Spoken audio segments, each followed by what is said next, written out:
আসসালামু আলাইকুম, আমি সায়ান খান। সবাই আজ বাবার সাথে গিয়েছিলাম খুলনা শহর থেকে একটু দূরে দৌলতপুর বাজারের পশুপতি ঘোষ ডেইরি এই মিষ্টির দোকানে।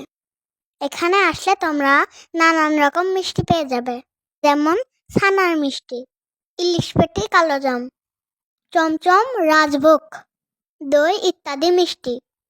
আর এই দোকানের বিখ্যাত হলো বালিশ মিষ্টি। আর এই মিষ্টিটাই আমরা কিনেছিলাম, যার প্রতি পিসের মূল্য 130 টাকা।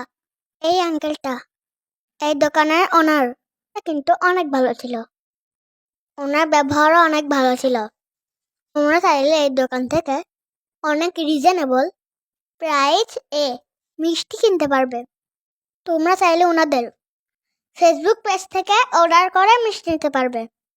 ফেসবুক পেজ লাগলে কমেন্ট করো, তোমাদেরকে মেনশন করে দিব।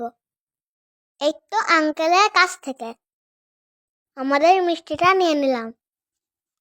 চলো এবার বাসায় গিয়ে তোমাদের সাথে শেয়ার করব। মিষ্টি কিনা শেষ হতেই দেখি এই ট্রেনটি চলে এসেছে। ট্রেন চলেছে। বাড়ি কই? ট্রেনটা আবার চলে গেল। বাই বাই ট্রেন মামা। তো অবশেষে মিষ্টিটা নিয়ে আমরা বাসায় চলে এসেছি। চলো খুলে দেখি মিষ্টিটা দেখে কেমন। মাশাআল্লাহ, মিষ্টিটা কিন্তু অনেক বড়। মিষ্টিটা দেখতে কিন্তু অনেক সুন্দর ছিল। চলো তোমাদের সাথে শেয়ার করি মিষ্টিটা খেতে কেমন ছিল। মিষ্টিটা খেতে কতটা মজা লাগে। অনেক মজা।